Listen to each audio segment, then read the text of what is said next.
Ni mu itangazo rya NESA, ni ikigo cy'igihugu gishinzwe uburezi ariko nanone kikaba gishinzwe kugenzura uburezi ariko nanone kikaba gishinzwe ibizamini.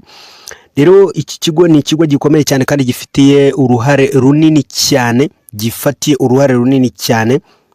mu burezi bw'u Rwanda, kubera yuko nibo bashinzwe gusuzuma abanyeshuri ese ibyo igihugu kibifuzaho babigezeho cyangwa se ntabwo bigeze bigeraho. Rero ubwo benshi mwari muryamye bagize gutya baratangaza baravuga bati ibizamini, amanota ku bakoze ibizamini bya primaire ndetse na secondaire bigomba gusohoka uyu munsi rwose ku itariki 20 z'uku kwezi kwa munani. Ni vuba cyane, no munsi turi ku itariki 16. Ubwo ubarishije ku itariki 20 ubona ko n'ubundi ari vuba cyane, ari kuwa mbere.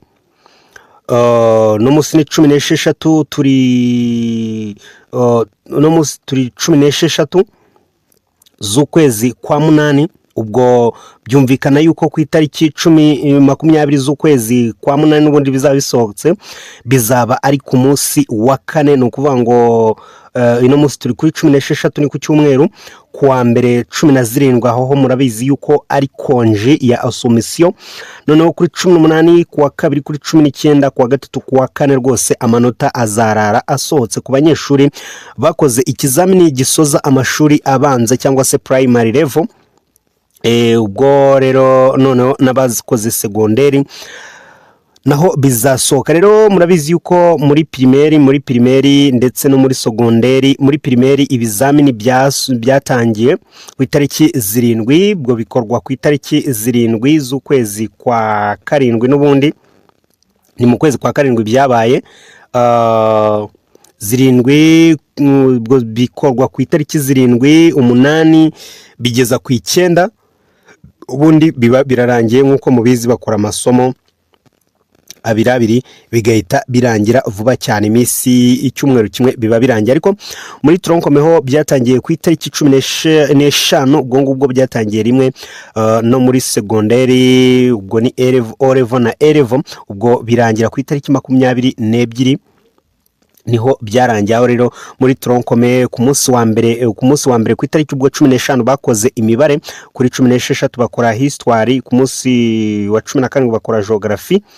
Ubwo geography iba irimo ibice bibiri murabizi, baza gukora chemistry, bakora physique, bakora biology, nuko bahita bataha. Noneho A-level nayo ijyaho mu combination agiye atandukanye barakoze. Kuri abo banyeshuri rero bose kugeza aka kanya barategereje cyane rwose. Ndizera yuko ni bamwe bumvishe iri tangazo rya NESA bakishima cyane, ariko harimo n'abafite ubwoba bukomeye cyane nk'uko bisanzwe. N'ubundi ntiwabura kugira ubwoba bitewe n'uko uko uba warakoze uba ubizi, ntago wabura kugenda ugiramo akoba gake nyine wakagiramo uko byagenda kose. Ni ikigo cy'igihugu rero gishinzwe ibizamini ndetse n'ubugenzuzi bw'amashuri NESA. Kiramenyesha abanyeshuri, abarimu, abayobozi b'amashuri, ababyeyi ndetse n'abafatanyabikorwa ko amanota rero y'ibizamini bya leta bisoza amashuri abanza primary ndetse n'icyiciro rusange cy'amashuri yisumbuye O-level by'umwaka wa 2 w'amashuri wa 2025-2026 azatangazwa rwose kuri 20 Kanama 2026 saa 8 z'amanywa. Akaba aribwo amanota rwose agomba kuba yatangazwa. Ati rero musabwe kuzabikurikirana ku mbuga nkoranyambaga, cyane ku muyoboro wa YouTube wa Mineduc ndetse n'uwa NESA, niho bizaba biri guca imbona nkubone live, hahembwa abana bitwaye neza, hahembwa abana bagize amanota menshi cyane.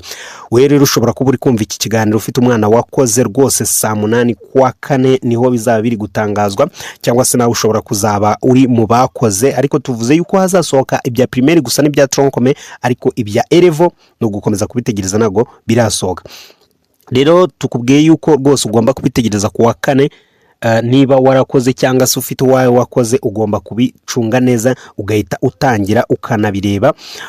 Rero baraza gushyiraho uburyo ndetse n'andi makode agiye atandukanye aho wanyura kugira ngo ubirebe, ariko n'ubundi ni ibisanzwe no kuba uzi index yawe maze ukinjira muri NESA, ukinjira muri NESA Prot ubundi ugakandamo ukagenda ugahitamo niba ari primary ukayihitamo ugahita ushyiramo kode zawe ubundi ikemeza search bihita biza kubazagira ibibazo bakabura wenda uko babireba turahari kugira ngo tubafashe wareba nomero zacu ukatwandikira kuri WhatsApp duhita tugufasha cyane kuduhamagara dushobora kuba tutakwitaba ariko kutwandikira duhita tubikurebera nk'ako kanya rwose ugira ibihe byiza